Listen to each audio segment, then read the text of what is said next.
Hello and welcome along. It's Andy, your host on this here podcast. So here we are, episode 9, and tables are turned. Mandy interviewing me for a change.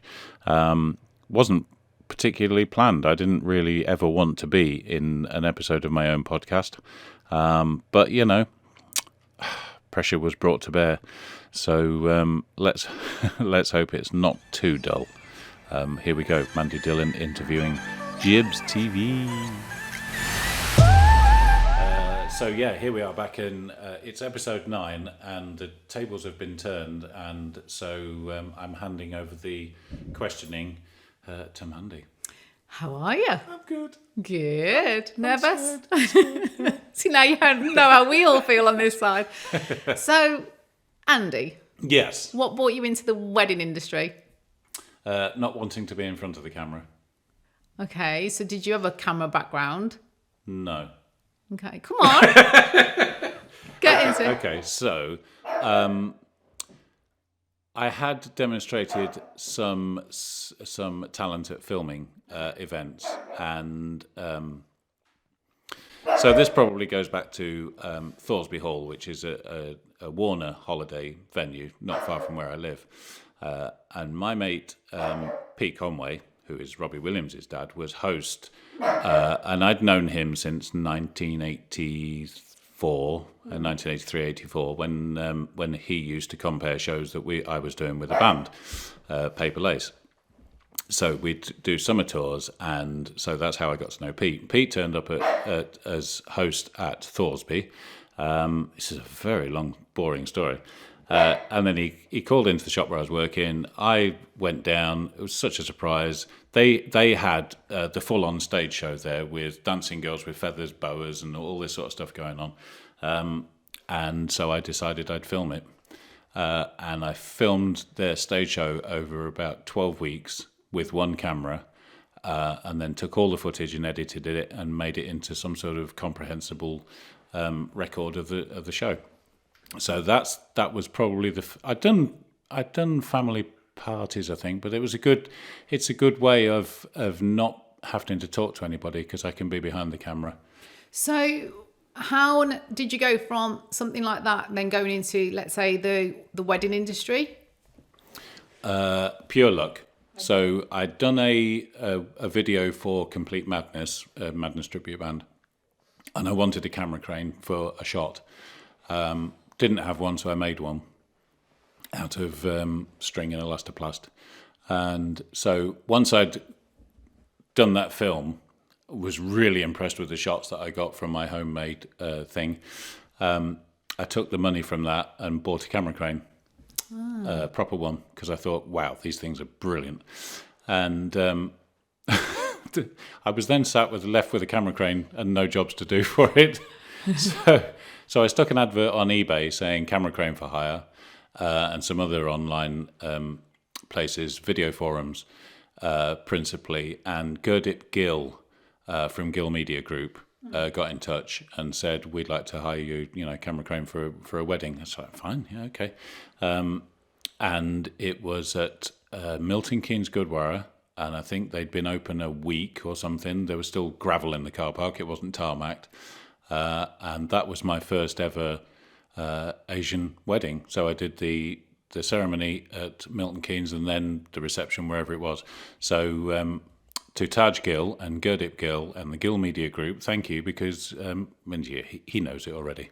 But that's how I got into the business. And of course, everybody was seeing this amazing new piece of equipment. And so I was handing out business cards. And literally within 6 months, probably 20 odd different companies were hiring me to go and film.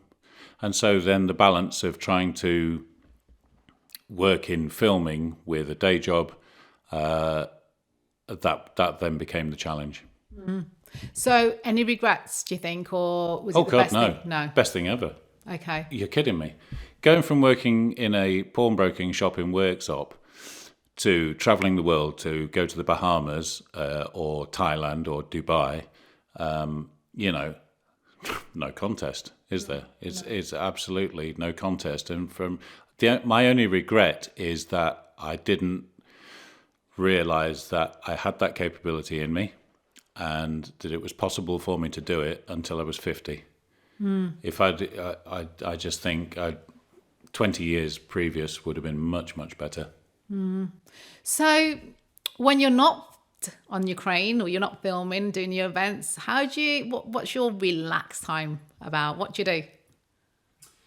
Don't say edit. Little as possible. Sit and watch telly. Do you? Aviation is my other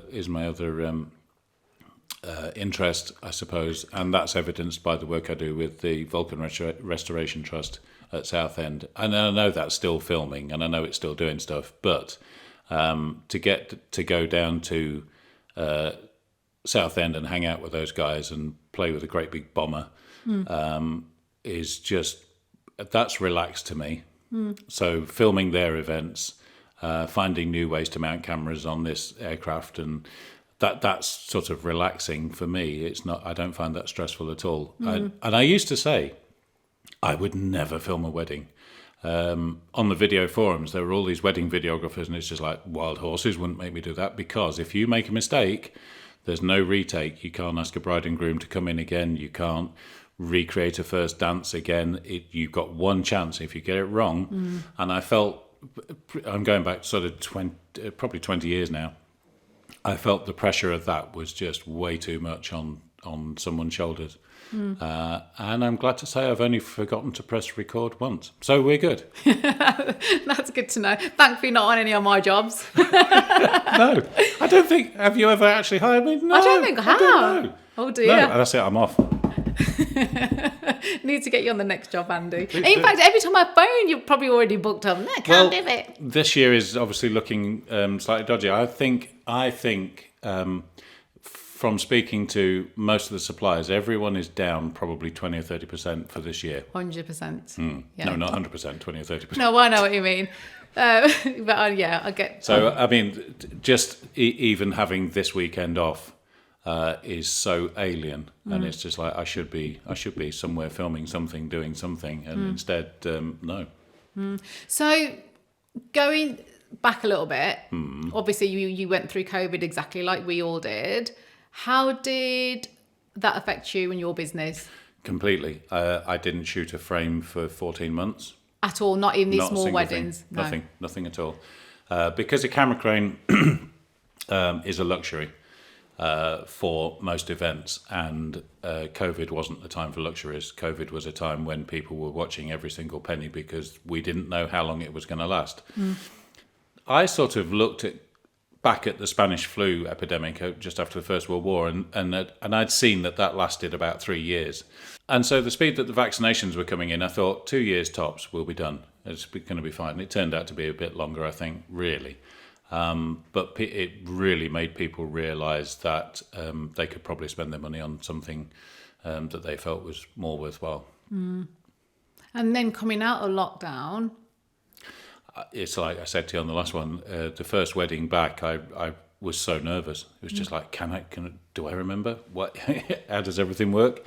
And we're getting there slowly. We are getting there. Destination weddings, obviously not quite yet for me. But events, I think, are generally less opulent, if you like, than they were before. And I think people are still nervous.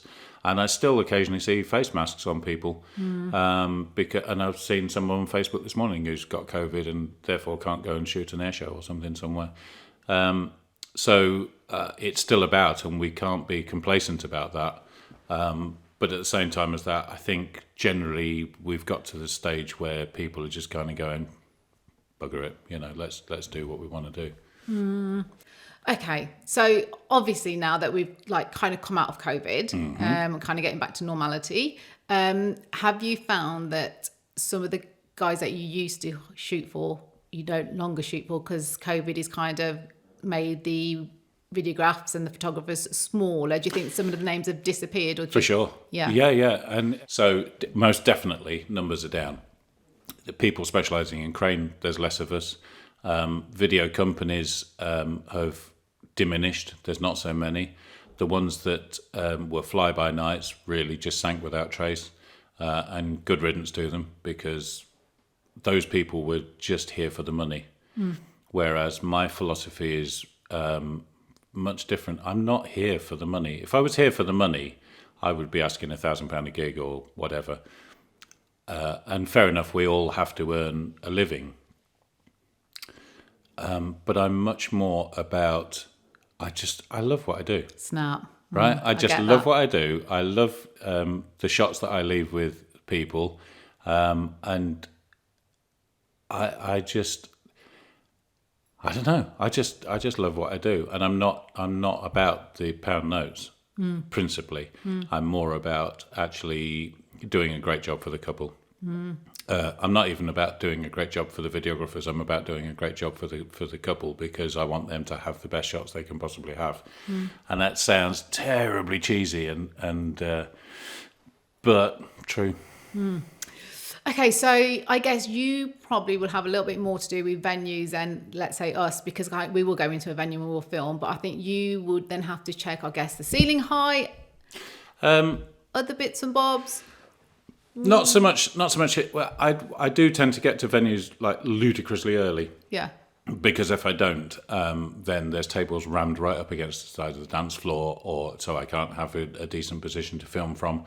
And just going back, that is my principal aim. I need to be the best place I can possibly be to give the best shots I possibly can.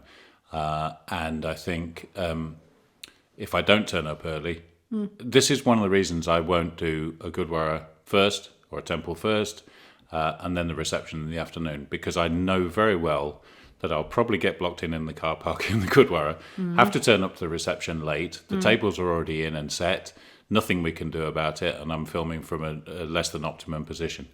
So that's why I don't do that. I want to be at the venue early. I may even do a time lapse of the room being built or whatever. But I managed to get my position. And this happened just last week at North Mims Park. Tables were rammed up right against the dance floor. Spoke to the caterers, they weren't interested in moving them. Spoke to the venue, they weren't interested in moving them. Oh, it's their job. So eventually, Rajiv again helped me out, and we shifted them.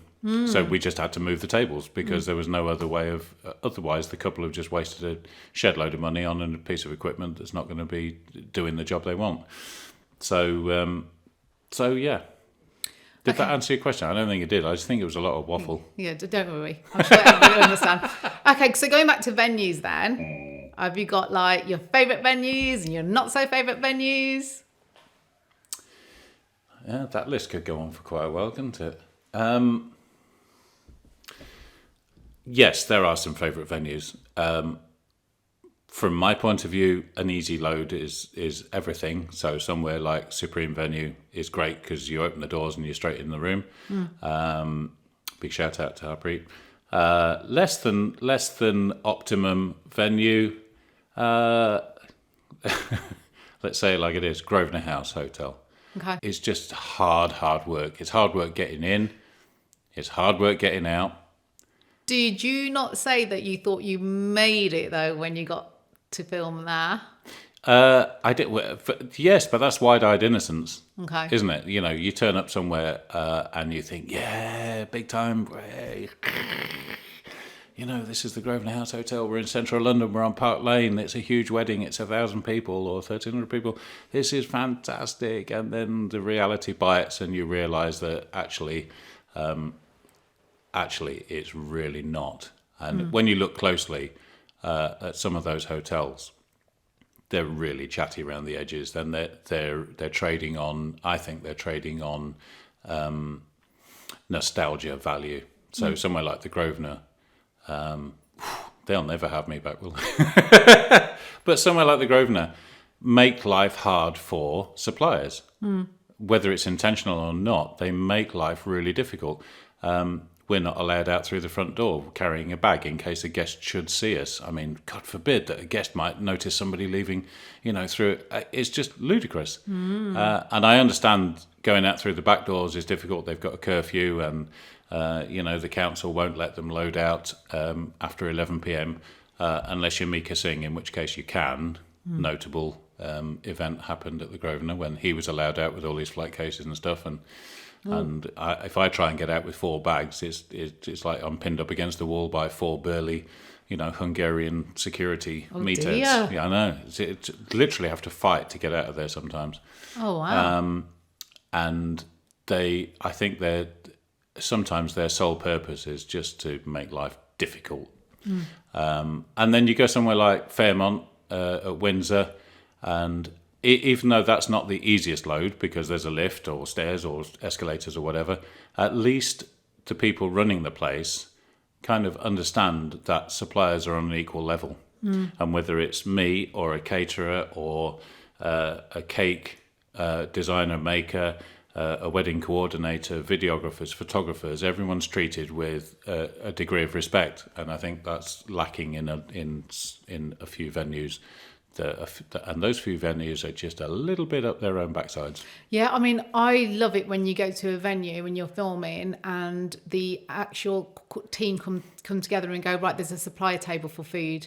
And it's rare, isn't it? Well, it's IXL, isn't it? It's Sanjay Foods. Yeah, and amazing. Again, yeah, Atul looks after, and I've seen him roll up his sleeves and serve us himself. He's managing director, he's CEO of this huge company. Yeah. And he's serving us personally. Yeah. And checking what we want and supplying, and that is such a lovely thing to. Yeah. I remember at a wedding where they'd put a suppliers table on. I think it was 5 Rivers, and they'd put a suppliers table on for us, and they'd actually run out of food.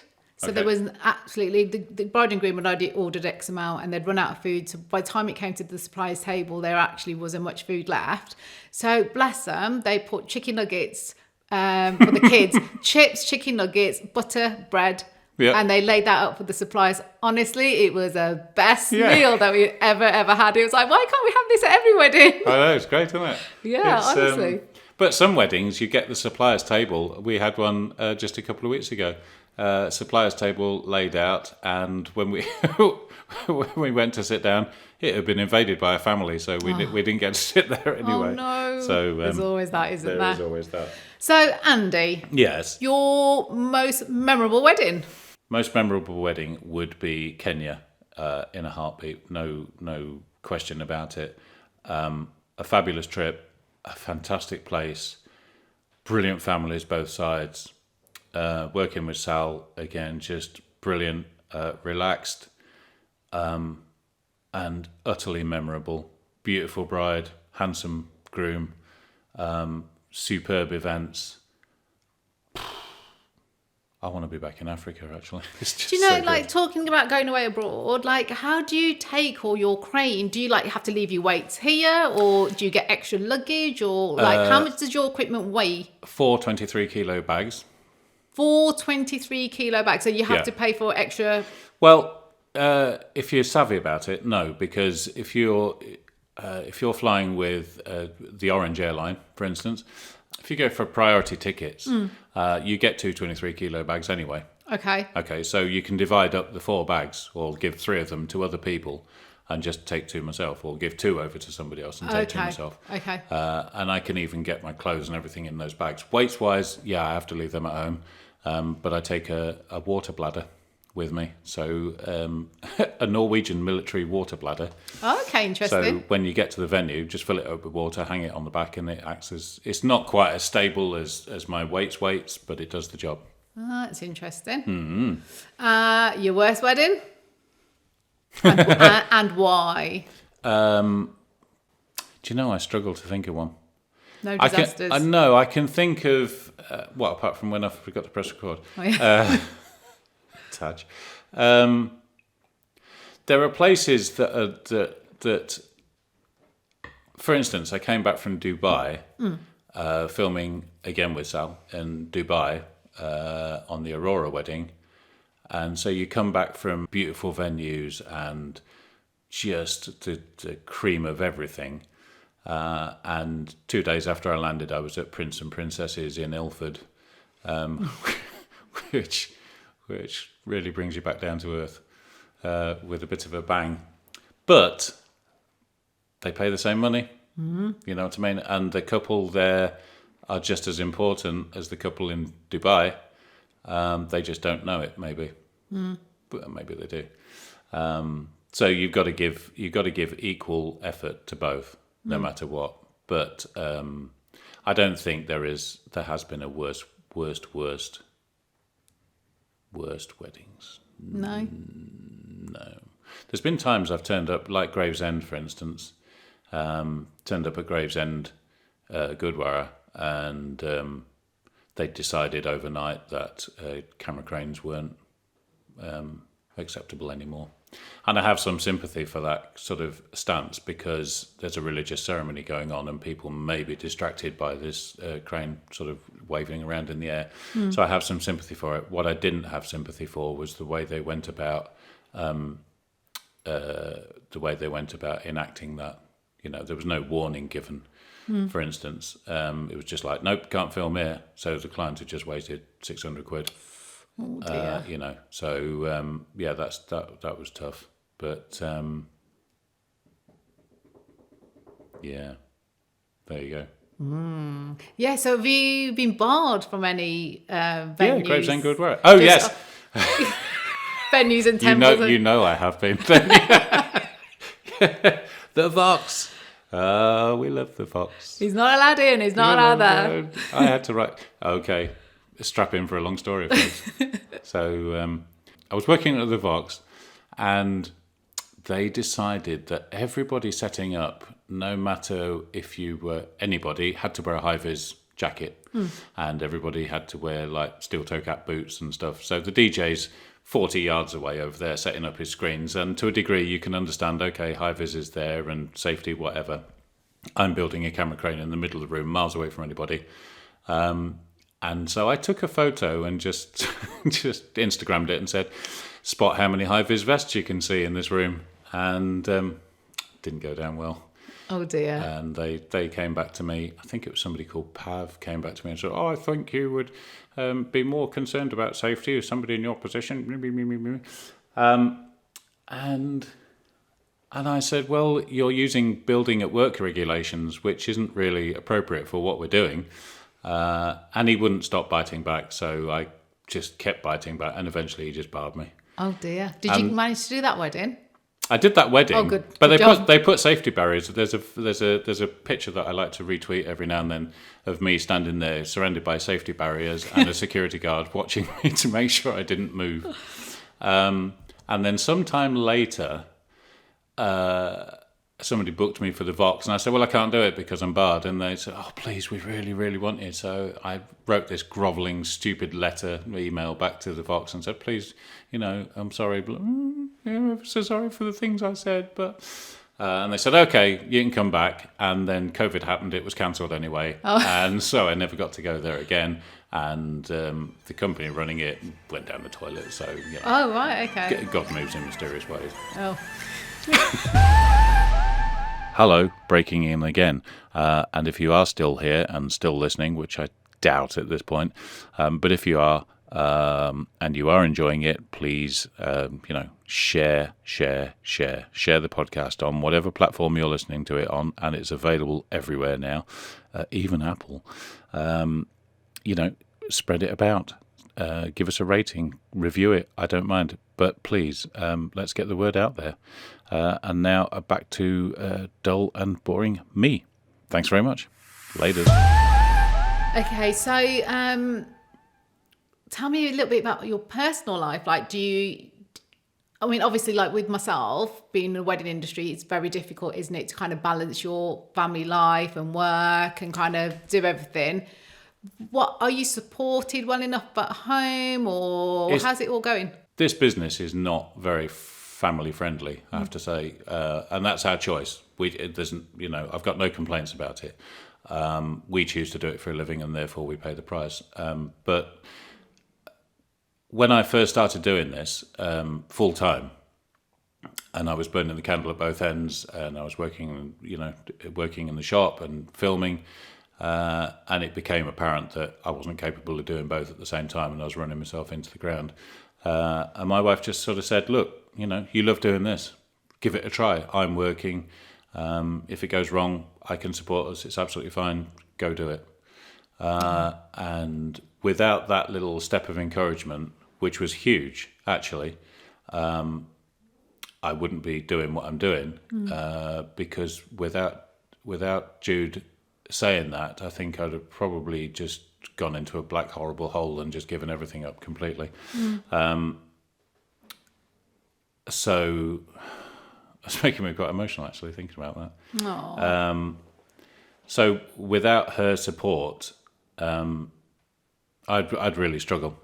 And she's just brilliant because, I go away on a Friday or Saturday, Sunday. She's sat at home. We've got our son living with us at the minute, which is probably a big bonus, but oftentimes she'll be sat there for a couple of days on her own without me. And that's, I have no illusions that is a tough thing to, but then I'm there Monday to Friday to bore her. So Get on her nerves. So it's sad. Yeah. Yeah. I think in our industry, it's really important to have that support at home because it's so hard, isn't it, what we do? 100%. So difficult. And without that person at home encouraging you or just supporting you, having dinner ready when you come home or... Well, it's just in things like the one I did 2 days ago at the Savoy, I just always text her and just sort of say, I've arrived. And she just says, have a good one. And it's just like, she's not grinding her teeth that I'm not sat at home with her. She's just like, go do what you do best. And when I'm at my most nervous, I think the first time I did the gaming awards, I was really nervous about it. I got Ricky Kular shooting for me, and I knew that it had to be delivered the next day. Multicam shoot, award ceremony. Quite a challenging shoot actually, and I was bricking it, really was. And she went, I know you'll do a good job. Just relax, you're fine. And when the edit was done about 4 or 5 p.m. the next afternoon, I showed her and she went, yeah, I knew you would. I told you would. You're perfectly capable. Do you still do that? Do you show her all your edits and stuff? Yeah, she sees everything. And she's still interested in looking at it and going through it. Oh, that's amazing. Yeah. It's... she's my backstop, so I'll show her... There was one shot in this last award ceremony, and I showed her the edit, and she went, not sure about that one. That's good. Because she's got her eyes closed. It was a singer, and she's got her eyes closed. Can't you just change that? So I'm, okay, bloody... But I did, and it improved it. So I always show her everything, even my boring aeroplane stuff. She always has a look and sees it, or I stick it on the TV and we watch it, because her opinion is important. And that's so sweet to have that at home, I guess, like to have somebody just go through it and not be bored or not be like, I don't want to see it, or here we go again, or... No, she's not any of that at all. Oh, amazing. Yeah. Aw. Well done, Mrs. Jibz. Well done. Yeah, we love you. Bless you. So what made you think of this podcast? Because I was listening to, in the downtime, I do a bit of couriering with Lion Dispatch, and so I was listening to a lot of podcasts while I was driving around, and the Stephen Bartlett Diary of a CEO was one, and the Comedian's Comedian is another one. And I was listening to him, and I was just thinking, the Comedian's Comedian particularly because he's a comedian who just talks to comedians, and I thought, and he gets those people's stories, and it was just so interesting. And I just thought there's a place for this, because people don't know about the personalities that it's like Jas Johal, Gurveer, MK, Roadshow, Carisha with the cakes. All these people, we're all known to each other, if you like. We've known each other probably 8 years or 9 years or something like that. So we all sort of know each other, but there's nobody out there going, you know what, this is what we do for a living and you need to know about it, or this is what this person's story is and it's worthwhile. And as much as we ostensibly as well think we know each other, we perhaps don't. And I think it was Tej commented on one that he'd listened to. I think he listened to Atolls from Sanjay Foods, and said, we've discovered a few things about you that we didn't know. And it's just like, okay. And again, I'm not approaching it from a point of view of making money out of it. It's just to get the word out about the brilliant people that work in our business. That's just the long and the short of it. And the struggle I'm having really is just getting people to share it out there. So once an episode's out, a lot of people are listening, and thank you for that. But share it, for goodness sake. Because, I mean, they work so hard in this industry. Everybody just sees the fun side at a venue, and we're all there. We're doing what we're doing, aren't we? You know, you're on your crane and we're filming, and the DJ's playing his music.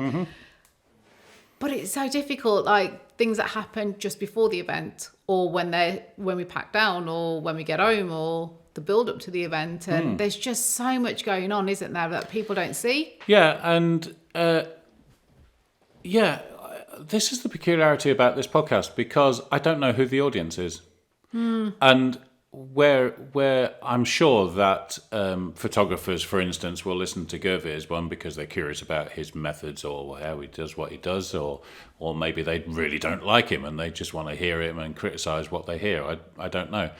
But I would like to think that maybe a couple will come along who are thinking of they're getting married, and they get a handle on Carisha's cakes, for instance, or your video style or Amar's video style. You know, it's I just want people to kind of get to know us and think, okay, that's what, you know, if a couple comes along, listens to this podcast and say, oh, you know, Mandy's got the energy that I want to have, let's get in touch with her. Fine, that's good. They're not really acting as adverts for us, for companies as such, but they are acting as adverts for the industry. I love sometimes what you put on Facebook, and I always notice sometimes you do have digs or certain things that you like to say on Facebook, and it always puts a smile on my face. It honestly puts a smile on my face. And it's sometimes you always bring up things that we all want to kind of say, but none of us kind of want to say it, kind of thing. I never understood why people won't stand up for what they believe in. So one of the things I noticed that you do post about a lot on social media is your purple lights. Oh, yeah. So talk to me. Why do you hate purple lights? Because it's crass and tacky and horrible, and everybody looks the same colour underneath purple lighting. I don't know what it is. Maybe it's the frequency of light or something, but you and I could stand next to each other and look exactly the same colour, and it's ridiculous. And whilst it looks okay to the human eye,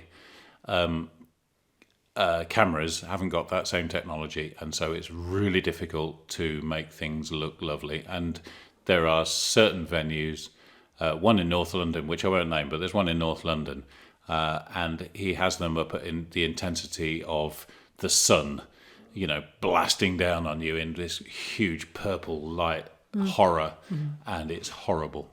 It's just horrible. And venues will always use the backstory. Oh, the client requested it. No, they didn't. The client hasn't got a clue what colours look nice. Purple mixed with other things is fine. Mixed purple and white or whatever. What about a flashing purple? Preferably not. If we can consign purple to the universe's dustbin, then I would do that. Room 101 with purple lights. That's what I would say. And like I say, it's one of a spectrum of colours. DJs using it, not an issue. The issue comes around when it's uplighters all the way around the room in deep purple, ceiling lights that are deep purple, and then the issues arise. And it's just my little hobby horse. Okay. And Vince will probably say, "Oh, there he goes again," because it is. What did I? I said something online about the standard of. I don't think I specifically said BMW drivers, but nonetheless, I did talk about, and he went, "Some records never change." You know, it's just like, well. All right, so if there's a bride and groom listening to this right now, and deciding on, let's say they do have a decision on the lights of their venue. Yeah. What would you recommend that the lighting should be? Oh, bright white, everything. Just no. Just a mixture. Don't go for these horrible blue washes. These, go for something nice and classy. Ambers, golds, warms. Yeah, warm colours that actually enhance what people are looking at rather than flood it out with horror. Okay, so there you go. Then everybody needs to make sure. The end. And those venues that tell us that the bride and groom chose it, stop lying, because we know they didn't. They don't have a clue, do they? No, Bless them. Sadly. Well, no, some do. Some do. Some are excellent, and it has to be said. If I make the request, I was at the Athena in Leicester last week, and just natural default is a white guy doing the lights. Natural default. Oh, they want purple, so the place was. And I spoke to the bride, who was absolutely super sweet, and she went, "No, change it then. Fine, that's not a problem." Yeah. So we got the lighting guy, settled on something she liked. Happy days. Everyone's cheerful. What's your stand on smoke machines? Smoke machines, love them. Do you? Yeah.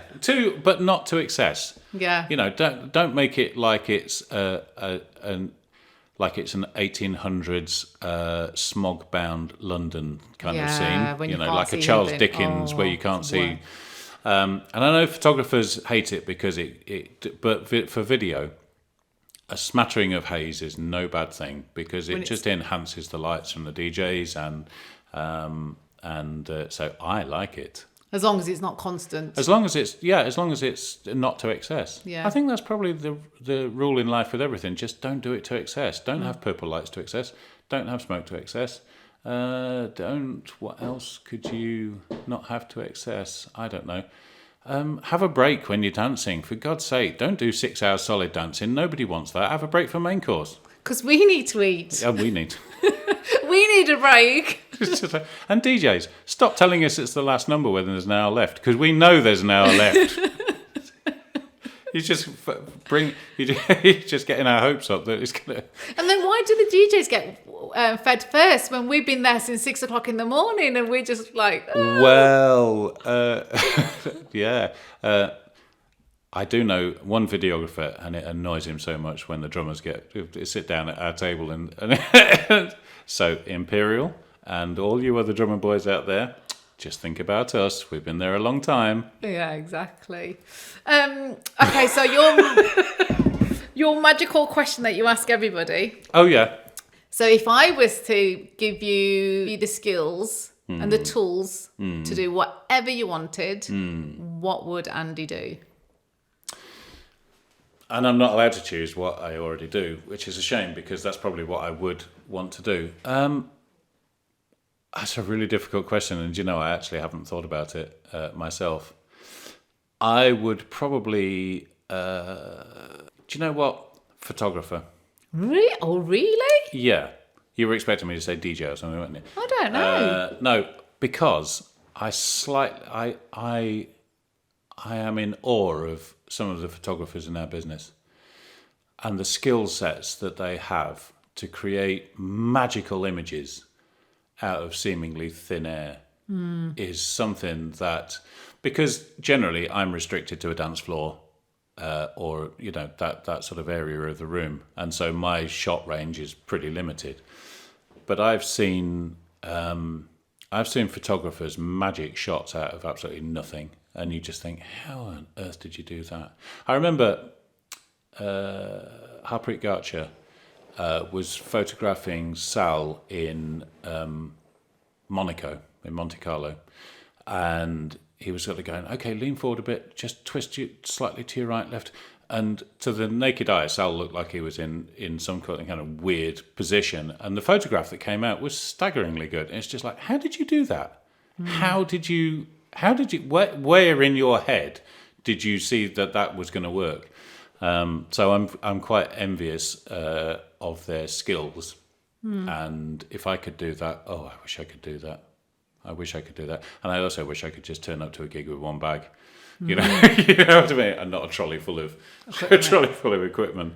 So yeah, photographer probably. Why are you saying that now? Some photographers still have a trolley full of equipment. They do, don't they? Because they bring in lights and all sorts of bits. Bits and bobs. True. But I still, there are some guys that hate to fanboy it, but Gervier, for instance, it's just like, I wish I had his eye. I wish I had 1/10 of his talent. Because, as Clint Eastwood said, a man has to know his limitations, and unfortunately, I realise mine, and that's it. I can't do that, and I wish I could. Mm-hmm. So, thank you so much, Andy. How did you feel welcome. like being on the other side of this pod? It's kind of horrible because I feel like I'm waffling And it's not a comfy place for me. It's like I say, I prefer to be behind the camera rather than in front of it. But thank you for suggesting this, and I hope it's a worthwhile episode for people to listen to. It's been nice to learn a little bit about yourself and your personal life and everything else and how you got started. It's all lies. Thank you so much for your time, Andy. Thank you for doing this. Bye. See ya. So there we go, the end of episode 9. That was me. That was Mandy Dhillon interviewing me. And not like me to be controversial in any way, shape or form. But, you know, it's the same old record sometimes, isn't it? So anyway, moving on, next episode will be Bhavita Raga, makeup artist, hairstylist, all-round very interesting person with a very interesting background and a very interesting story. So I'm looking forward to talking to her this week, and that'll be the next one along on the Wedding Professionals podcast. Couple more episodes yet, but we're getting towards the end of the first series of the Wedding Professionals podcast. The last episode, I'm really hopeful that I can get who I want, and it's a bit of a twist and a look at the wedding professionals business from the other end of the telescope, if you like. So stay tuned, and that will be coming along soon.